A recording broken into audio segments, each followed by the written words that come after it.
నీ టాలెంట్, నీ పొటెన్షియల్ ఇంతే. You're chasing a useless dream. You're a loser all your life. You're a loser.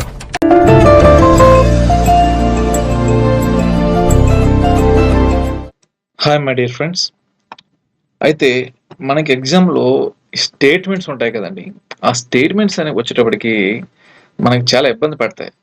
అంటే ఒక concept ఇచ్చి కింద స్టేట్మెంట్ తీసుకెళ్ళవచ్చు, లేకపోతే రీజన్ సెషన్ అలా ఇచ్చిన స్టేట్మెంట్లు ఇచ్చి ఏకు బీక్ సరైన వివరణ, లేకపోతే ఈ యొక్క సరైన వివరణ అనేవి ఎక్కువగా స్టేట్మెంట్స్ అనేది ఏ బేస్ మీద ఆధారపడతాయి అంటే, లాస్ట్ మనం ఒక 4 years పేపర్స్ మనం అనలైజ్ చేస్తే మెయిన్గా ఇప్పుడు పొలిటికల్ థియరీ ఉన్నాయి కదా. పొలిటికల్ థియరీ లేదా ఇంటర్నేషనల్ రిలేషన్స్లో ఒక సపోజ్ లిబర్టీ యొక్క మీనింగు ఒక శాస్త్రవేత్త చెప్పుంటారు, అది నిజమా కాదా.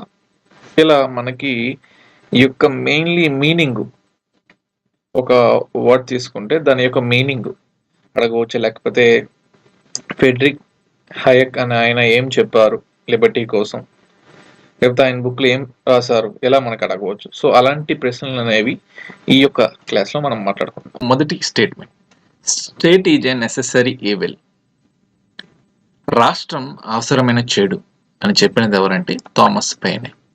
సో ఈ థామస్ పైన ఆయన కామన్ సెన్స్ అనే ఒక బుక్ రాశారు 1776లో. సో మీకు ఇక్కడ అబ్జర్వ్ చేయాల్సింది ఏంటంటే, state is a necessary evil అని చెప్పిన శాస్త్రవేత్తలు లిబరల్ థింకర్స్లో జాన్ లాక్, ఆడమ్ స్మిత్, అలానే హెర్బర్ట్ స్పెన్సర్ ప్రముఖులు ఉంటారు. అయితే ముఖ్యంగా ఒక బుక్లో దీనికోసం క్షుణ్ణంగా వివరించింది ఎవరంటే థామస్ పైనే. 1776లో ఆయన రాసినటువంటి కామన్ సెన్స్ బుక్లో ఈ విషయం చెప్పడం జరిగింది.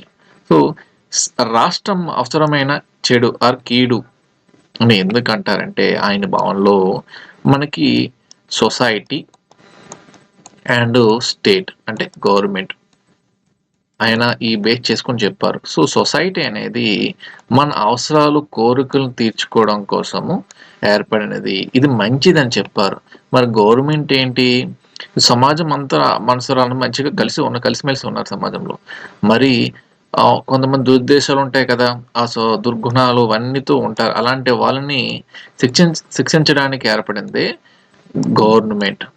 సో ఇలా ఈ రెండు బేస్ చేసుకొని గవర్నమెంట్ అనేది దుర్గుణాలు, సో గవర్నమెంట్ ఇది మనం పడతాం ఒకరి చేత, సో వాడు ఉన్న గుణాలు కరెక్ట్గా ఉంటే కదా మనల్ని పాలించగలడు. సో స్టేట్ అనేది అవసరమైన చెడు, సో కొంతమంది సొసైటీలో ఉన్న కొంతమందిని సరిగ్గా వెళ్ళే దారిలో పెట్టడం కోసమని స్టేట్ అనేది మనకు అవసరమని థామస్ పైన్ అభిప్రాయంలో ఆయన చెప్పారు. మెయిన్గా సొసైటీ అండ్ గవర్నమెంట్ తీసుకొని ఆయన ఈ state is a necessary evil అని చెప్పడం జరిగింది. సో మళ్ళీ గుర్తుంచుకోవాలి ఏంటంటే, కామన్ సెన్స్ అనే బుక్ ఎవరు రాశారంటే థామస్ పైన్. ఏ ఇయర్లో ప్రచురించబడిందంటే 1776. సో లిబరల్ థింకర్స్గా మెయిన్గా మనం గుర్తొచ్చేది ఎవరంటే జాన్ లాక్, ఆడమ్ స్మిత్, అలానే హెర్బర్ట్ స్పెన్సర్. అలానే రెండవ కాన్సెప్ట్ చూద్దాం. So state will wither away, రాష్ట్రం క్రమంగా నశిస్తుంది అని చెప్పిన వారు ఎవరంటే Karl Marx. So communist manifesto ఏ ఇయర్లో ప్రచురించబడిందంటే 1848. అలానే డాస్ క్యాపిటల్ ఏ ఇయర్లో ప్రచురించబడిందంటే 1867. అలానే కార్ల్ మార్క్స్కి వచ్చేటప్పటికి మనం గుర్తుంచుకోవాల్సింది ఏంటంటే సైంటిఫిక్ మెటీరియలిజంని ఆయన చెప్పారు. సైంటిఫిక్ మెటీరియలిజం అంటే ఏంటంటే థియరీ ఆఫ్ ఆరిజిన్, అంటే రాష్ట్రం అనేది ఎలా ఆవిర్భవించిందని చాలా థియరీస్ ఉన్నాయి. Divine theory, social contract theory, force theory, evolution theory, so matriarchal theory ఉన్నాయి. అలానే స్టేట్ అనేది ఎలా పుట్టిందని కార్ల్ మార్క్స్ గారు కూడా వివరించారు. సో ఆయన ఆదిమ కమ్యూనిజం అంటే ఎటువంటి స్టేట్ ఆఫ్ నేచర్ని ఆయన ఆదిమ కమ్యూనిజం చెప్పారు. తర్వాత బానిసత్వం వచ్చిందని చెప్పారు, తర్వాత భూస్వామ్యం వచ్చింది, తర్వాత పెట్టుబడి దారి విధానం వచ్చిందని చెప్పి, తర్వాత డెమోక్రసీ కమ్యూనిజం ఇలా భావనలు వచ్చి స్టేట్లెస్ సొసైటీ కావాలని చెప్పి ఇలా వివరించడం జరిగింది. సో అలాంటి వాటిలో ఆయన బతుకంగా మానవుడు ఎలా అయితే అయ్యాడో దాన్ని సైంటిఫిక్ మెటీరియలిజంగా ఆయన చెప్పడం జరిగినది. ఇక ప్రైవేట్ ప్రాపర్టీ ఈజ్ ఎసెన్షియల్, వ్యక్తిగత ఆస్తి అవసరం అని చెప్పిన వారు ఎవరంటే John Locke. So John Locke వచ్చేటప్పుడు మనకి ఏంటి గుర్తుంచుకోవాలంటే who is the father of liberalism అంటే జాన్ లాక్ గారు. అలానే John Locke two treatises of government లో దేటి కోసం వివరించారు. మనకి స్టేట్ ఆఫ్ నేచర్ లో ఎప్పుడైతే ప్రాకృతిక వ్యవస్థలోనే మనకి 3 హక్కులు ఉన్నాయి, right to life, right to Liberty, right to property. So అది మనం గుర్తుంచుకోవాలి. సో మన క్లాస్లో ఎప్పుడు ఇంటర్లింక్ చేస్తూ చెప్తామండి, కాకపోతే సమయం తక్కువ ఉన్న బట్టి ఇలా మనం కొద్దిగా ఫాస్ట్గా వెళ్దాం. So private property causes exploitation, వ్యక్తిగత ఆస్తి దోపిడీకి కారణం అనేది ఎవరు చెప్పారంటే కార్ల్ మార్క్స్. అలానే freedom means absence of restraint, స్వేచ్ఛ అంటే ఆంక్షమలేమి. సో ఏసయ్య బెల్లింగ్ వచ్చేటప్పుడు ఈ 2 కాన్సెప్ట్స్ ఆఫ్ లిబర్టీ, అందులో negative Liberty and positive Liberty. Negative Liberty ఏంటంటే వ్యక్తిగత విషయాలు రాజ్యం అండ్ స్టేట్ అనేది పాలు పంచుకోకపోవడం. సో మరి పాజిటివ్ లిబర్టీ అంటే ఆ పాలు పంచుకోకుండా అలానే నైపుణ్యాలను అంటే బేసిక్గా చదువుకునే విధంగా వెసులుబాటు కల్పించడం, సో అవసరాలను క్రియేట్ చేయడం అని ఈసెల్ బెల్లింగ్ గారు చెప్పడం జరిగింది 2 కాన్సెప్ట్స్ ఆఫ్ లిబర్టీలో. So freedom means capacity development, స్వేచ్ఛ అంటే సామర్థ్య వికాసం అని చెప్పింది ఎవరంటే టిహెచ్ గ్రీన్. అలానే జస్టిస్ మీన్స్ ఫెయిర్నెస్, న్యాయం అంటే సమానత్వం అని చెప్పింది ఎవరంటే జాన్ రాల్స్ గారు. సో జాన్ రాల్స్ రాసిన బుక్స్ లో ఏంటంటే justice as fairness, political liberalism, అలానే థియరీ ఆఫ్ జస్టిస్ బుక్స్ అనేవి ప్రధానమైనవి. అలానే మినిమల్ స్టేట్ ఈజ్ జస్టిఫైడ్, కనీస రాష్ట్రం సమర్థించబడుతుందని చెప్పిన వారు ఎవరంటే రాబర్ట్ నోజిక్. స్టేట్ అనార్జీ ఉటోపీ అనే బుక్ ఎవరు రాశారంటే రాబర్ట్ నోజిక్ గారు. అలానే difference principle favours least advantage, బలహీన వర్గాలకు ప్రాధాన్యం ఎవరు చెప్పారంటే జాన్ రాల్స్. అలానే టాక్సేషన్ ఈజ్ ఫోర్స్ లేబర్, పన్నులు బలవంతపు శ్రమ అని ఎవరు చెప్పారంటే రాబర్ట్ నోజిక్. ఇవన్నీ చాలా చాలా ఇంపార్టెంట్ అండి, ఎందుకంటే స్టేట్మెంట్స్కి వచ్చేటప్పటికి మనకి అన్ని దాంట్లో మార్క్స్ కలిస్తే మనం ఒక 70 వరకు పెట్టగలుగుతాం. కాకపోతే మిగతా 30 క్వశ్చన్స్ అనేవి ఈ స్టేట్మెంట్స్కి మనం ఎక్కడో ఇబ్బంది పడిపోతాం. అలానే ఏదో ఓవర్లుక్లో మనము, ఎందుకంటే నేను పర్సనల్ ఎక్స్పీరియన్స్ చెప్తున్నాను. సో ఓవర్లుక్లో మనము ఒక 10 ప్రశ్నలు పెడేస్తాం ఏదో ఒకటి, అంటే కరెక్ట్గా పెడతాం. కాకపోతే ఓవర్లుక్లో ఆప్షన్ బి బదులు సి అది ఎటువంటి అంటే మ్యాచ్ ద ఫాలోయింగ్లో మనకి ఇప్పుడు ఇబ్బంది పెట్టేవి ఏంటంటే అక్కడ మనం B2 చూసుకుంటాం, బికి 2, సికి 3. కాకపోతే ఈ వరుస క్రమం ఉంది కదా, ఈ వరుస క్రమం మనం గమనించాం, ABCD ఉంటాయి కదా ఆప్షన్స్లో. సో ఇవి మనం గమనించకుండా పెట్టేస్తుంటాం. సో కాబట్టి నా పర్సనల్ ఎక్స్పీరియన్స్ చెప్తున్నాను. సో మ్యాచ్ ది ఫాలోయింగ్స్లో మనకి ఫార్వర్డ్ లుక్లో కొన్ని పెట్టేస్తాం.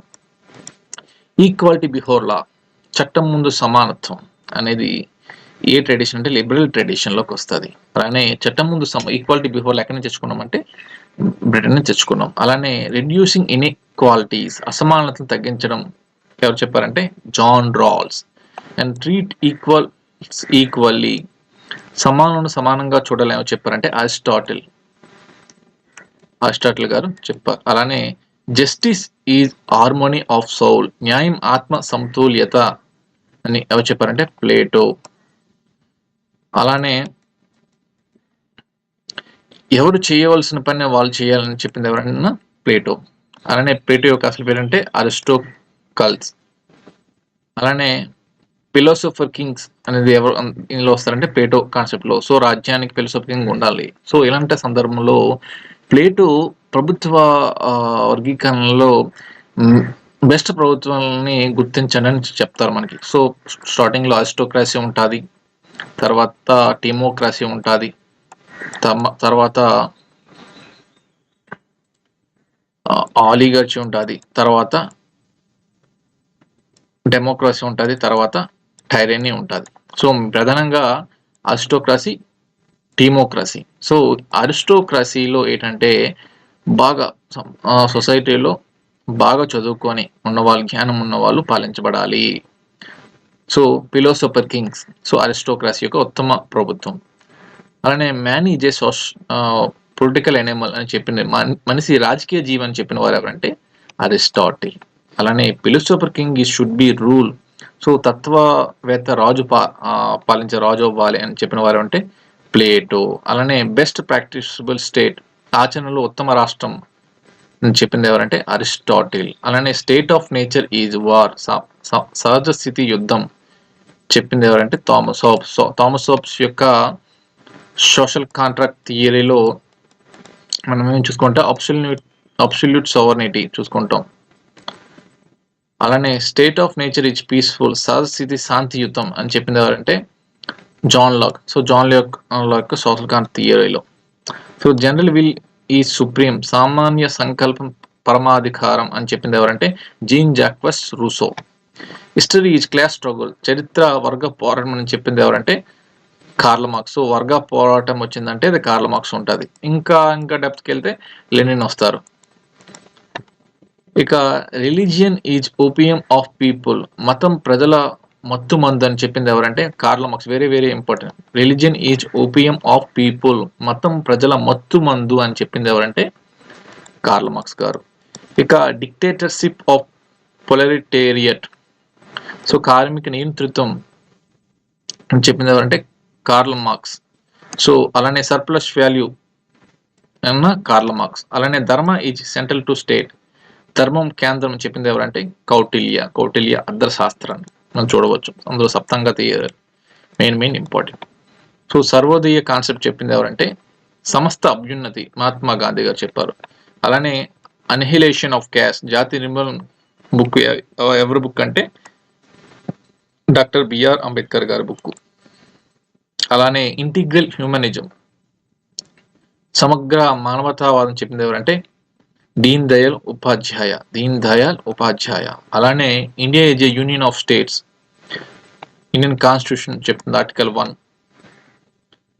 అలానే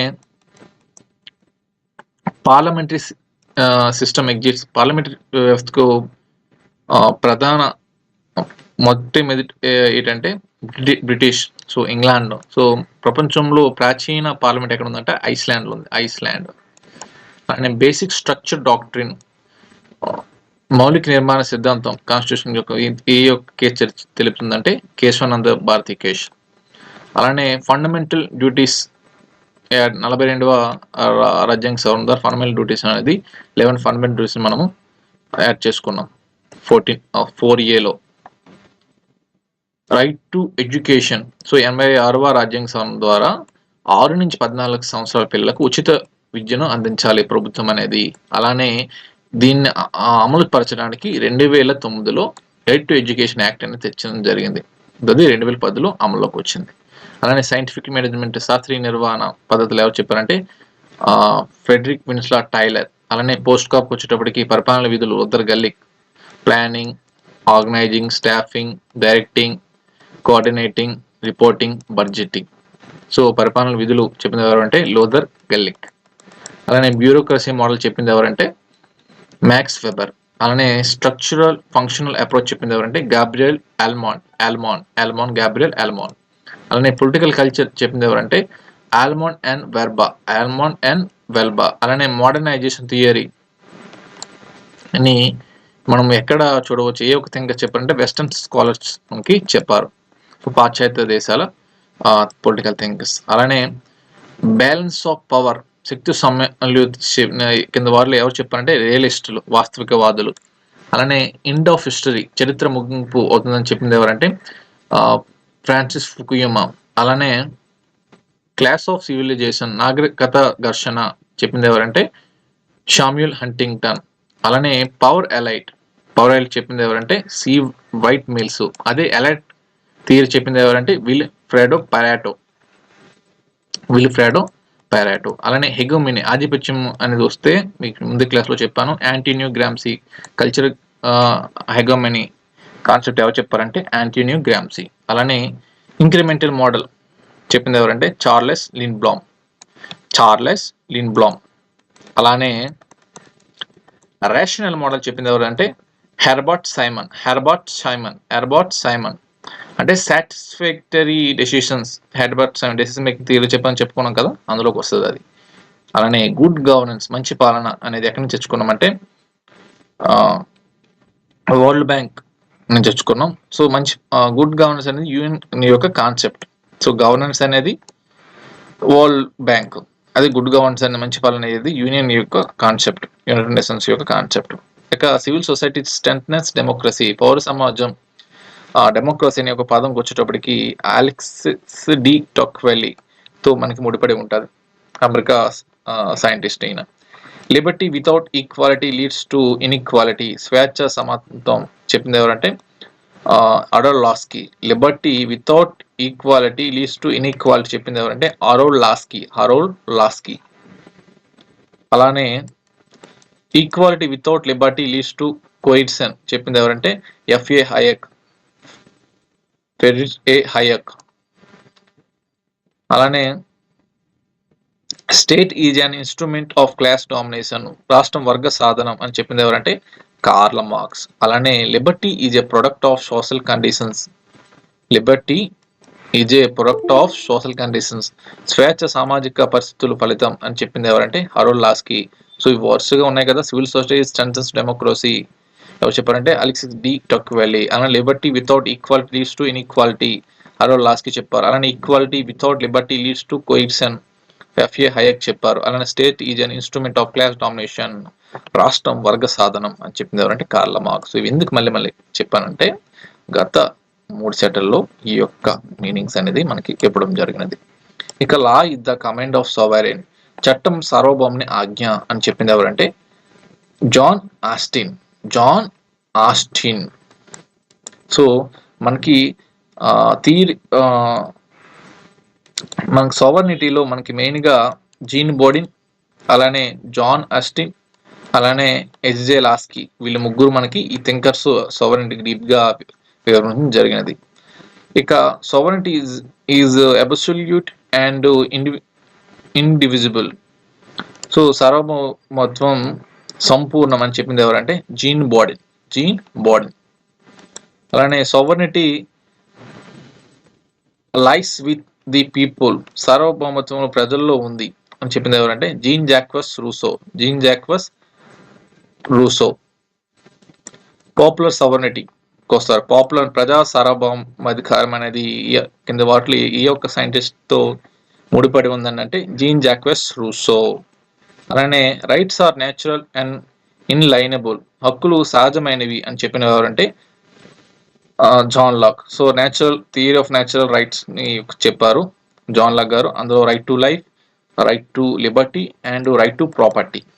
and rights are created by state, హక్కులు రాష్ట్రం సృష్టి అని చెప్పింది ఎవరంటే జెరెమీ బెంథమ్. అలానే utility the basis of morality, ప్రయోజనం నైతికతకు ఆధారం అని చెప్పింది ఎవరంటే జెరెమీ బెంథమ్. ఇక్కడ మనకు గుర్తుంచుకోవాలి ఏంటంటే rights are created by state, రాష్ట్రం అనేది హక్కులను క్రియేట్ చేసింది. సో జెరెమీ బెంథమ్ గారు చెప్పారు. అలానే greatest happiness of greatest number, ఎక్కువ మందికి ఎక్కువ సంతోషం అనేది ఎవరు చెప్పారంటే John Stuart Mill on liberty అనే బుక్ రాశారు ఆయన. ఆన్ లిబర్టీ అనే బుక్ ఎవరు రాశారంటే జాన్ స్టూవర్ట్ మిల్. అలానే హార్న్ ప్రిన్సిపల్ లో చెప్పింది ఎవరంటే John Stuart Mill. So harm principle ఏం చెప్పారంటే ఏదైతే స్టేట్ అనేది ఉందో వ్యక్తి విషయాల్లో జోక్యం చేసుకోకూడదు. ఒకవేళ వ్యక్తి తన తోటి వ్యక్తులకి హానికరం కల్పిస్తే అప్పుడు స్టేట్ అనేది ఇన్వాల్వ్ అవ్వాలి అని చెప్పి హార్న్ ప్రిన్సిపల్ అని చెప్పడం జరిగింది. సో జాన్ స్టూవర్ట్ మిల్ రాసిన ప్రత్యేకగాంచిన బుక్ నేమే ఆన్ లిబర్టీ. ఇక సబ్జెక్షన్ ఆఫ్ ఉమెన్ ఆ బుక్ కూడా జాన్ స్టూవర్ట్ మిల్ రాశారు. అలానే లిబర్టీ నీడ్స్ లిమిటేషన్, స్వేచ్ఛకు పరిమితులు అవసరం అని చెప్పింది ఎవరంటే జాన్ స్టూవర్ట్ మిల్. అలానే harm principle defines liberty, harm సిద్ధాంతం ఎవరు చెప్పారంటే జాన్ స్టూవర్ట్ మిల్. అలానే స్టేట్ ప్రమోట్స్ ఎథికల్ లైఫ్, రాష్ట్రం నైతికత జీవితం అభివృద్ధి అని చెప్పింది ఎవరంటే state promotes ethical life. So ethical అనేది వస్తుందంటే డైరెక్టికల్ లేదా మెటీరియలిజం వచ్చేటప్పటికి GWF హెగెల్ తో మనకి సంబంధం ఉంటుంది. అలానే family, civil society, state or stages, కుటుంబం నుంచి రాష్ట్రం చెప్పింది ఎవరంటే GWF హెగెల్. అలానే డెమోక్రసీ ఈజ్ టైరనీ ఆఫ్ మెజారిటీ, ప్రజాస్వామ్య మెజారిటీ దుర్వినియోగం అని చెప్పింది ఎవరంటే అలెక్సిస్ డి డొక్వెల్లే. సో మనకి డెమోక్రసీలో మెయిన్గా డెమోక్రసీ కోసం చెప్పింది ఎవరంటే Alexis de Tocqueville. So democracy is tyranny of majority చెప్పింది ఎవరంటే Alexis de Tocqueville. So political parties are inevitable. So రాజకీయ పార్టీలు అవసరం. So Robert Michels. రాజకీయ పార్టీలు అవసరం అని చెప్పింది ఎవరంటే రాబర్ట్ మైకల్స్. నీకు ఎక్కువగా ఇంగ్లీష్లో ఎందుకు చెప్తున్నా అంటే కొన్ని సెంటెన్స్ ఇంగ్లీష్లో మనకి అలా చూసిన తర్వాత కొన్ని బండ గుర్తులా మనం గుర్తుంచుకుంటాం. సో తెలుగులో ఇంకా ప్యూర్ తెలుగు ఇచ్చారు అనుకోండి మనం అర్థం చేసుకోలేం. సో ఎందుకంటే తెలుగులో అర్థ వివరణ మారుతుంది, ఇంగ్లీష్లో అలానే ఉంటుంది. కాబట్టి మీకు ఇంగ్లీష్ తెలుగు చెప్పడం జరుగుతుంది. అలానే iron law of oligarchy. Iron law of oligarchy ఎవరు చెప్పారంటే Robert Michels. So Robert Michels ఏం చెప్పారు? Political parties are inevitable. రాజకీయ పార్టీలు అవసరం అని చెప్పింది ఎవరంటే రాబర్ట్ మైకల్స్. అలానే iron law of oligarchy very important చెప్పింది ఎవరంటే రాబర్ట్ మైకల్స్. అలానే elite circulation theory. Elite circulation theory చెప్పింది ఎవరంటే విల్ఫ్రెడ్ పారెటో. విల్ఫ్రెడ్ పారెటో గారు చెప్పారు.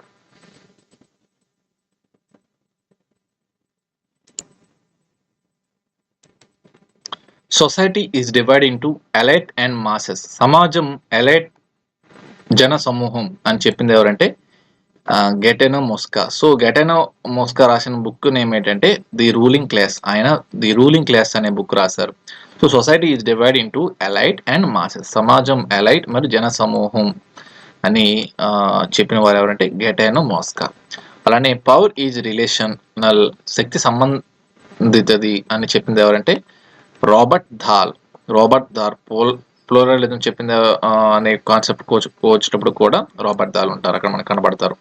అలానే అథారిటీ ఈజ్ లెగిటిమేట్ పవర్. అధికారం చట్టబద్ధ శక్తి అని చెప్పింది ఎవరంటే మ్యాక్స్ వెబర్. అలానే 3 types ఆఫ్ అథారిటీ. 3 రకాల అధికారం చెప్పింది ఎవరంటే మ్యాక్స్ వెబర్. అలానే political development leads to modernisation. రాజకీయ అభివృద్ధి ఆధునీకరణ చెప్పింది ఎవరంటే లూషియన్ పై. ఈయన రాసిన బుక్కే పొలిటికల్ డెవలప్మెంట్ అనే బుక్ రాశారు. అలానే political system includes inputs and outputs. David ఎస్టెన్.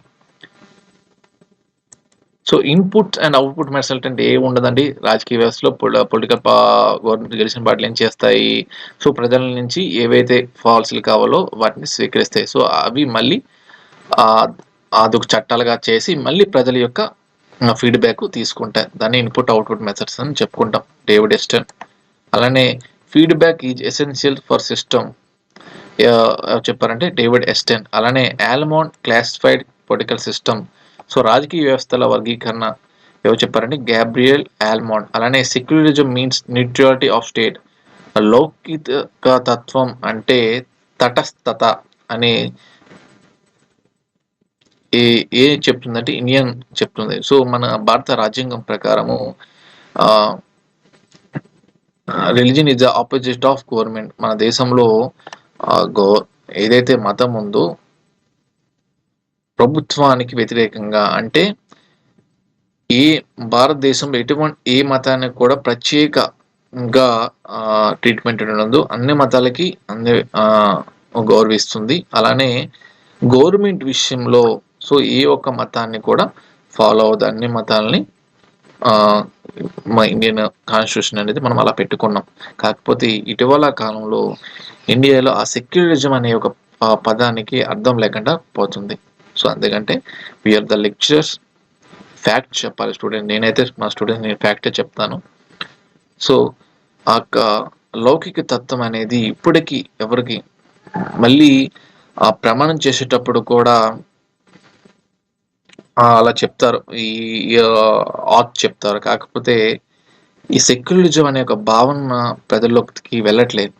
Fundamental duties ప్రకారంగా అవన్నీ చదివిస్తాము. అలానే ఇటీవల కాలంలో కంపల్సరీగా ప్రియంబుల్ చదవాలని అన్ని బుక్స్లో మనం వేస్తున్నాం. కాకపోతే ఇప్పటికీ మొన్నే ఆంధ్రప్రదేశ్లోని పిఠాపురం ఒక పరిసర స్కూల్స్లో ఒక టీచర్ ఒక పిల్లవాడిని ఇలా క్యాస్ట్ పిస్తో దూషించడం జరిగింది. సో ఇలాంటివన్నీ వీఆర్ ఎడ్యుకేటెడ్స్, ఇవన్నీ మనం చేంజ్ చేసే విధంగా ఉండాలి. So socialism aims at equality, సామ్యవాదం సమానత్వ లక్ష్యం ఎవరు చెప్పారంటే సోషలిస్ట్ థింకర్స్ చెప్పారు, సామ్యవాదులు. అలానే ఫెడరలిజం డివైడ్స్ పవర్, సమైక్యుల అధికార విభజన చెప్పింది ఎవరంటే KC wear.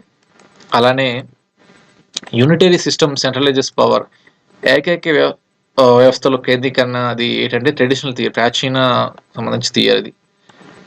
Judicial review protects constitution, న్యాయ పరిశీలన రాజ్యాంగ రక్షణ అని చెప్పింది ఎవరంటే జాన్ మార్సల్. అలానే రూల్ ఆఫ్ లా ఇన్షూర్స్ ఈక్వాలిటీ, చట్ట పరిపాలన సమానత్వం అని చెప్పింది ఎవరంటే ఏవి డైసీ. రూల్ ఆఫ్ లా అనే బుక్ రాసింది కూడా ఎవరంటే ఏవి డైసీ. అలానే cabinet is real executive, cabinet నిజమైన కార్యనిర్వాహకులు అని చెప్పింది ఎవరంటే వాల్టర్ బగెహట్. అలానే prime minister is keystone, ప్రధాన స్తంభం అని చెప్పింది ఎవరంటే Ivor Jennings. Very very important, మనకి పాలిటీలో మనకి ఎక్కువగా వచ్చేవి ఇవే ఉంటాయి. అలానే ప్రెజర్ గ్రూప్స్ ఇన్ఫ్లుయెన్స్ పాలసీ, ఒత్తిడి సమూహాల విధానాలను ప్రభావితం చెప్తుంది ఏంటంటే పొలిటికల్ థియరీ చెప్తుంది. అలానే voting behaviour depends on social factors. So voting సామాజిక ప్రభావం చేస్తుందని ఎవరు చెప్పారంటే బిహేవియరలిస్ట్, ప్రవర్తనవాదులు చెప్పారు. ఎవరు చెప్పారంటే ప్రవర్తనవాదులు యొక్క భావన. అలానే development administration focus on growth, పరిపాలన అభివృద్ధి అని చెప్పేది ఎవరంటే ఎఫ్డబ్ల్యూ రిగ్స్. అలానే డెవలప్మెంట్ అడ్మినిస్ట్రేషన్ మొట్టమొదటిసారిగా చెప్పింది ఎవరంటే జార్జ్ గాంట్. తర్వాత ఇండియాలో ఎవరంటే యుఎల్ గోస్వామి. అలానే ఎకాలజీ ఎఫెక్ట్స్ అడ్మినిస్ట్రేషన్, పర్యావరణం పరిపాలనపై ప్రభావం చెప్పింది ఎవరంటే FW rigs. The father of comparative public administration అన్న ఎఫ్డబ్ల్యూ రిగ్స్. అలానే న్యూ పబ్లిక్ మేనేజ్మెంట్ ఎంపసైజెస్ ఎఫిషియన్సీ, నూతన ప్రజా నిర్వహణ సమర్థత ఏది చెప్తుందంటే మోడర్న్ థియరీ చెప్తుంది. సో న్యూ పబ్లిక్ మేనేజ్మెంట్ ఏం చెప్తుంది, యూనిక్ పబ్లిక్ మేనేజ్మెంట్ చెప్పింది ఎవరంటే Christopher hood. So new public మేనేజ్మెంట్లో ఏం చూస్తామంటే ఏదైతే ప్రైవేట్ సంస్థలకి మనము ఏది చేస్తున్నా, ఏ పద్ధతులు వాడుతున్నామో అది కూడా గవర్నమెంట్ పద్ధతులు కూడా అవే పద్ధతులు వాడాలని చెప్పడం జరుగుతుంది. అలానే governance includes non state actors, పాలనలో ప్రభుత్వేతర పాత్రలు గవర్నెన్స్ థియరీ మనకి చెబుతుంది. అలానే realism focus on power, realism శక్తిపై దృష్టి. రిలీజన్ ఫోకస్ ఆన్ పవర్ మీద చేస్తుందంటే హన్స్ మర్గంతా. పవర్ పాలిటిక్స్ అన్నా, uh the father of international realism అన్నా, uh the father of classical realism అన్నా Hans Morgenthau. Polity among nations అనే బుక్ ఎవరు రాశారంటే హన్స్ మర్గంతా. అలానే ఐడియలిజం ప్రమోట్స్ పీస్, ఆదర్శవాదం శాంతి అని ఎవరు చెప్పారంటే వుడ్రో విల్సన్. ఐడియలిజం చెప్పిన థింకర్. అలానే uh the father of public administration Woodrow Wilson 1887లో పబ్లిక్ అడ్మినిస్ట్రేషన్ డికోటమీ అనే కాన్సెప్ట్ చెప్పారు. సో అందులో పాలిటిక్స్ వేరు, అలానే ఇంకా పరిపాలన వేరు అని చెప్పారు. సో పాలిటిక్స్ రాజకీయాలు అనేది తయారు చేస్తే పాలసీలను, సో అడ్మినిస్ట్రేషన్ దాన్ని అమలుపరుస్తుందని చెప్పారు. అలానే నేషనల్ ఇంట్రెస్ట్ ఈజ్ సుప్రీం, జాతీయ ప్రయోజనం ముఖ్యమైనది ఎవరు చెప్పారంటే రియలిస్ట్ థింకర్స్ అని చెప్పడం జరిగింది. అలానే కలెక్టివ్ సెక్యూరిటీ ప్రివెంట్స్ వార్, సమూహ భద్రత యుద్ధాన్ని ఆపుతుందని చెప్పింది ఎవరంటే ఐడియలిస్టులు. అలానే గ్లోబలైజేషన్ రిడ్యూస్ సోవర్నిటీ, గ్లోబలైజేషన్ సార్వభౌమత్వం తగ్గిస్తుందని చెప్పింది ఎవరంటే మోడర్న్ థింకర్స్ చెప్పారు. అలానే హ్యూమన్ రైట్స్ ఆర్ యూనివర్సల్, మానవ హక్కులు సర్వ సమానమైనవి అని చెప్పింది ఎవరంటే United nation declaration of human rights 1948. అలానే ఫెమినిజం ఛాలెంజెస్ ప్యాట్రియార్చీ, స్త్రీవాద ప్రతిస్వామ్యాన్ని సవాల్ చేస్తుందని చెప్పింది ఎవరంటే ఫెమినిస్ట్స్లో. అలానే ఎన్విరాన్మెంటలిజం స్ట్రెసెస్ సస్టైనబిలిటీ, పర్యావరణ సిద్ధాంతం చెప్తుందని గ్రీన్ థియరీ చెప్తుంది. Environmentalism stresses sustainability, very very important. Environmentalism stresses sustainability, పర్యావరణ సిద్ధాంతం ఏ థియరీ చెప్తుందంటే గ్రీన్ థియరీ చెప్తుంది. Public policy is goal oriented, ఏ థియరీ చెప్తుందని పాలసీ థియరీ చెప్తుంది. Public policy is goal oriented. అలానే ethics ensures integrity is governance, నైతికత పరిపాలనలో నిష్పక్షపాతం అనే కాన్సెప్ట్ లేకపోతే థియరీని ఏ థియరీలు చూడవచ్చు అంటే ఎథిక్స్ థియరీని చూడవచ్చు. అలానే state is a moral institution, రాష్ట్రం నైతిక సంస్థ అని చెప్పింది ఎవరంటే టిహెచ్ గ్రీన్. అలానే రైట్స్ ఇంప్లీ డ్యూటీస్, హక్కులు కర్తవ్యాలను సూచిస్తాయి అని చెప్పింది ఎవరంటే Harold Laski. Very very important. అలానే సావర్నిటీ ఈజ్ డివిజిబుల్, సార్వభౌతం విభజనీయమైంది అని చెప్పింది ఎవరంటే హారోల్డ్ లాస్కీ. సో సావర్నిటీపై Jean Bodin 6 principles of commonwealth book లో జీన్ బోర్డెన్ గారు వివరించారు. తర్వాత జాన్ ఎస్టన్ గారు వివరించారు. తర్వాత హారోల్డ్ లాస్కీ వచ్చేటప్పటికి సార్వభౌమ అనేది ఒక్కరే కాదు, స్టేట్ లో రకరకాలుగా వివిధ వ్యక్తులు మనకు పాలిస్తారు. సో సొసైటీస్ అని ఎక్కువగా ఉంటాయని, సార్వభౌమత్వం విభజనీయమైందని చెప్పింది ఎవరంటే హారోల్డ్ లాస్కీ గారు. అలానే monism supports absolute sovereignty, monism సంపూర్ణ సార్వభౌమత్వం అని చెప్పింది ఎవరంటే జాన్ ఆస్టిన్. అలానే liberty and equality are complementary, స్వేచ్ఛ మరియు సమానత్వం పరస్పర కారకాలని చెప్పింది ఎవరంటే హారోల్డ్ లాస్కీ. అలానే స్టేట్ ఎగ్జిస్ట్ ఫర్ ఇండివిజువల్, రాష్ట్రం వ్యక్తి కోసం ఉంది అని చెప్పింది ఎవరంటే లిబరల్ థింకర్స్, స్వేచ్ఛావాదులు చెప్పారు. అలానే ఇండివిజువల్ ఎగ్జిస్ట్ ఫర్ స్టేట్, రాష్ట్రం వ్యక్తి కోసం ఉంది అని చెప్పింది ఎవరంటే జీడబ్ల్యూఎఫ్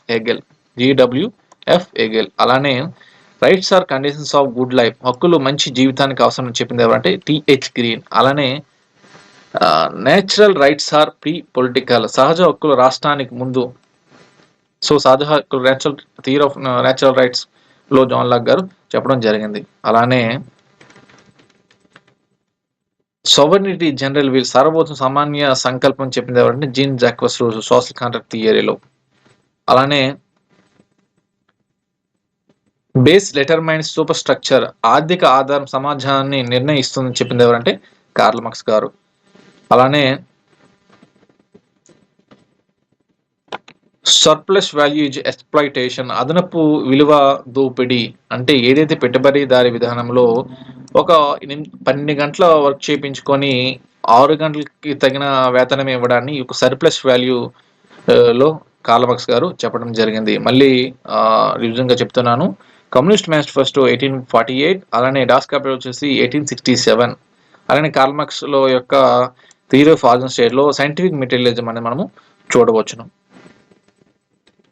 స్టేట్ ఈజ్ క్లాస్ బయాస్డ్, రాష్ట్రం వర్గపరమైనది అని చెప్పింది ఎవరంటే కార్ల్ మార్క్స్.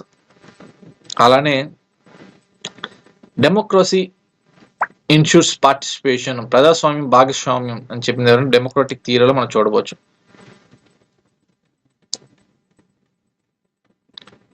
అలానే social justice is core of constitution, సామాజిక న్యాయం ముఖ్యమైనది అని చెప్పింది ఎవరంటే డాక్టర్ బిఆర్ అంబేద్కర్. ఆయన రాష్ట్రంలో ప్రధాన చాలా ఉన్నాయి. సో అనిహిలేషన్ ఆఫ్ క్యాస్ట్ అనేది ఒకటి, అలానే ది ప్రాబ్లమ్ ఆఫ్ రూపీ అనేది ఒకటి, చాలా బుక్స్ రాశారు. అందులో ఇవి ముఖ్యంగా మనము చూడవచ్చు. అలానే అందులో చదివి ఉంటారు పాలిటీలో. సో ఆర్టికల్ 30ని ఆర్ట్ ది కాన్స్టిట్యూషన్ చెప్పింది ఎవరంటే doctor B R Ambedkar. Public administration is art and science, ప్రజా పరిపాలన కళ మరియు శాస్త్రం అని చెప్పింది ఎవరంటే Woodrow Wilson. Public administration dichotomy, రాజకీయ పరిపాలన విభజన అని చెప్పింది ఎవరంటే వుడ్రో విల్సన్. ఏ ఇయర్లో చెప్పారంటే 1887. అలానే span of control effects efficiency, నియంత్రణ పరిధి సమర్థత ఎవరు చెప్పారంటే లిండల్ అండ్ ఉర్విక్.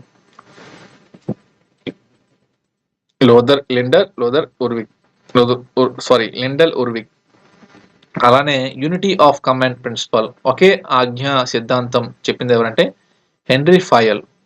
Unity of command.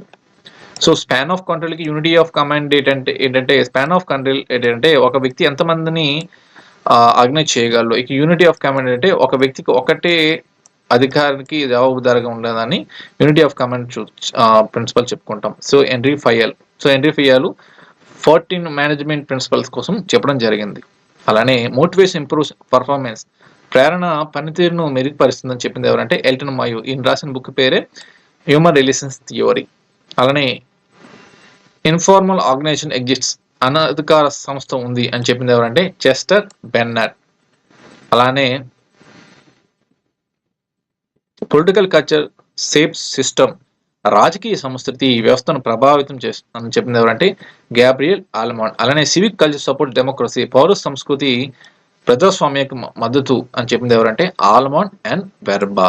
అలానే realism sees anarchy in international relations, so realism అనేది అనక్షను గుర్తిస్తుంది సో అంష్ మర్గంతా గారు చెప్పడం జరిగింది. అలానే నాన్ అలైన్మెంట్ అవాయిడ్స్ బ్లాక్స్, అసంఘటన ఆలీన విధానం అనేది బ్లాకులు నివారిస్తుందని చెప్పింది ఎవరంటే జవహర్ నెహ్రూ గారు. ది డిస్కవరీ ఆఫ్ ట్రూత్ అనేది ఎవరి యొక్క బుక్ అంటే జవహర్ నెహ్రూ గారి బుక్. డిస్కవరీ ఆఫ్ ఇండియా బుక్ ఎవరు రాశారంటే జవహర్ నెహ్రూ గారు. అలానే cold war was ideological conflict, శీతాల యుద్ధం సంఘర్షణ ఏ చెప్తుందంటే మోడర్న్ హిస్టరీ చెప్తుంది. అలానే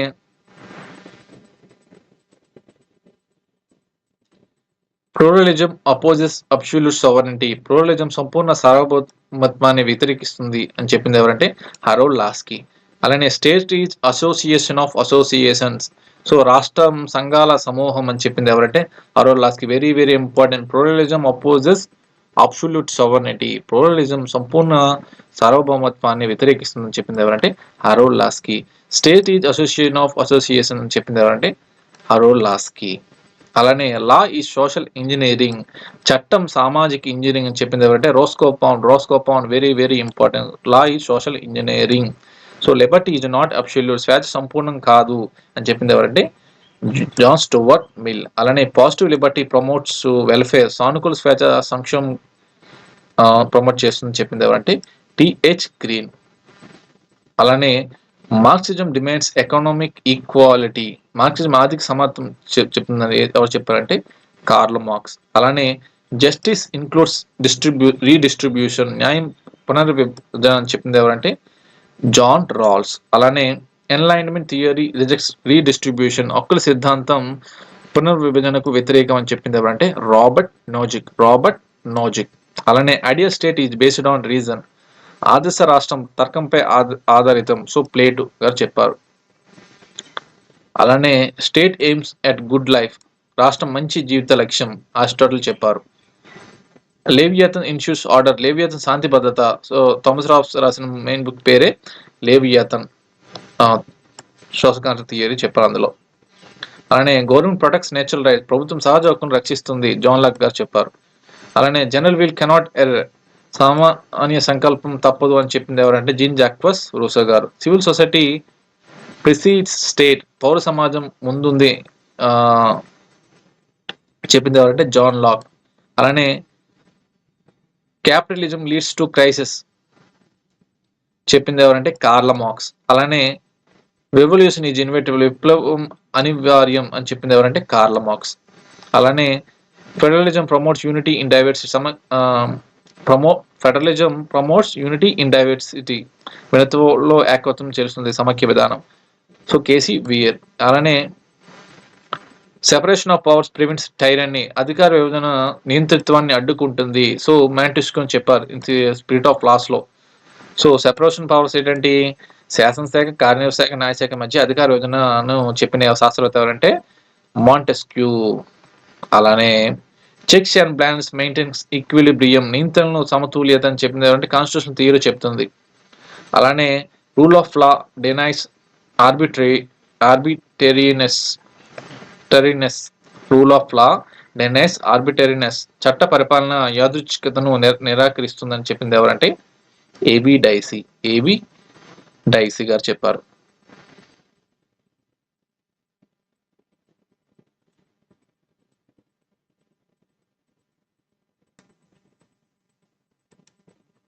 జస్టిస్ ఈజ్ డిస్ట్రిబ్యూటివ్ అని చెప్పింది ఎవరంటే జాన్ రాల్స్. అలానే రియలిజం ప్రైవేటైజ్ పవర్, రియలిజం శక్తికి ప్రాధాన్యం అని చెప్పింది ఎవరంటే ఆన్స్ మార్గంతా. అలానే state is product of history, రాష్ట్రం చరిత్ర యొక్క ఫలితం ఎవరు చెప్పారంటే ఎడ్మండ్ బర్క్. అలానే రెవల్యూషన్ డిస్ట్రాయ్స్ ట్రెడిషన్, విప్లవం సాంప్రదాయాన్ని నాశనం చేస్తుందని చెప్పింది ఎవరంటే ఎడ్మండ్ బర్క్. అలానే ఎలైట్ ఆల్వేస్ రూల్, ఎలైట్ ఎప్పుడు పాలిస్తారని చెప్పింది ఎవరంటే విల్ఫర్డ్ పారాటో. సో ఎలైట్ థియరీని చెప్పిన వారు ఎవరంటే విల్ఫర్డ్ పారాటో. అలానే ఆలిగార్చీ ఈజ్ ఇన్విటబుల్, ఆలిగార్చీ అనివార్యం అని చెప్పింది ఎవరంటే రాబర్ట్ మైకెల్స్.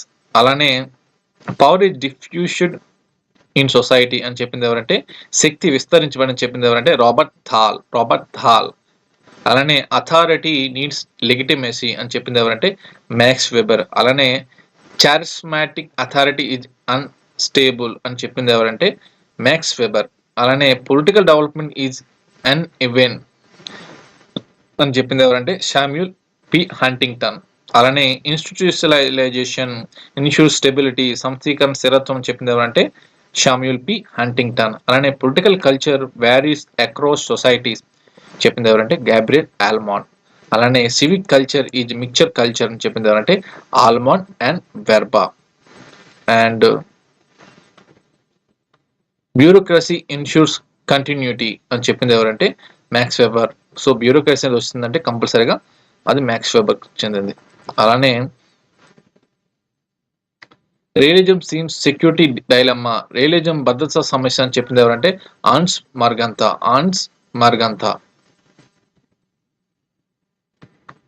అలానే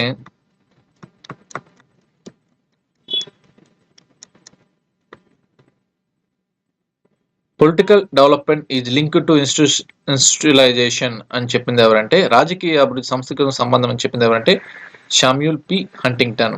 political decay occurs due to weak institution, బలహీన సంస్థల వల్ల రాజకీయ క్షీణత అని చెప్పింది ఎవరంటే శామ్యూల్ పి హంటింగ్టన్. అలానే modernisation leads to political participation, ఆధునీకరణ రాజకీయ భాగస్వామ్యం అని చెప్పింది అంటే Lucian Pye. So political development ఎవరు చెప్పారంటే లూషియన్ పై. అలానే స్ట్రక్చరల్ ఫంక్షనలిజం స్టడీస్ రోల్స్, నిర్మాణ కార్య సిద్ధాంతం పాత్రలను అధ్యయనం ఎవరు చెప్పారంటే గ్యాబ్రియల్ ఆల్మాండ్. అలానే political system adapts through feedback, రాజకీయ వ్యవస్థ ఫీడ్బ్యాక్ ద్వారా మార్పు అని చెప్పింది ఎవరంటే డేవిడ్ ఎస్టన్. అలానే పొలిటికల్ కల్చర్ ఎఫెక్ట్స్ స్టెబిలిటీ, రాజకీయ సంస్కృతి స్థిరత్వం అని చెప్పింది ఎవరంటే Almond and Verba. And parochial culture lacks awareness, పరిచిన్ సంస్కృతి అవగాహన లోపం అని చెప్పింది ఎవరంటే ఆల్మాండ్ అండ్ వెర్బా. సో మనకి ఈ యొక్క పొలిటికల్ కల్చర్లో parochial culture and subject and participant. So parochial ఏంటంటే రాజకీయాల మీద అవగాహన ఉండదు. సో ఇక్కడ సబ్జెక్ట్లో ఏంటంటే రాజకీయాల మీద అవగాహన ఉంటుంది కానీ పాల్గొనరు. ఇక్కడ పార్టిసిపేట్లు ఏంటంటే డైరెక్ట్ ప్రజలు అవగాహన ఉండి పాల్గొంటారు రాజ్య వ్యవహారాల్లో. So parochial culture lacks awareness అనేది ఆల్మాండ్ అండ్ వెర్బా గారు చెప్పారు. అలానే subject culture so obedience, subject సంస్కృతి విధేయత అని చెప్పింది అంటే Almond and Verba. Participant culture institutes involvement, participate సంస్కృతిలో భాగస్వామ్యం ఆల్మాండ్ అండ్ వెర్బా గారు చెప్పారు. అలానే non alignment avoids military blocks, అసంఘటిత సైనిక బ్లాక్ ఆలిన విధానం సైనిక బ్లాక్ను నివారిస్తుందని చెప్పింది ఎవరంటే జవహర్లాల్ నెహ్రూ గారు. అలానే పంచశీల్ ప్రమోట్స్ పీస్ఫుల్ కోఎగ్జిస్టెన్స్ అని చెప్పింది ఎవరంటే జవహర్లాల్ నెహ్రూ గారు. అలానే Gujarat doctor emphasis neighbours, Gujarat సిద్ధాంతం పొరుగు దేశాల కోసం. సో ఐక్య గుజరాత్ ఏంటంటే ఏమీ ఆశించకుండా పొరుగు దేశాలు సాయం చేయాలనే ఐక్య గుజరాత్ గారి యొక్క డాక్టర్ చెప్తుందండి. ఇవ్వండి ఈ యొక్క స్టేట్మెంట్స్. సో కొంతవరకు నేను అందించాను అనుకుంటున్నాను. Wish you all the best for examination. జై హింద్.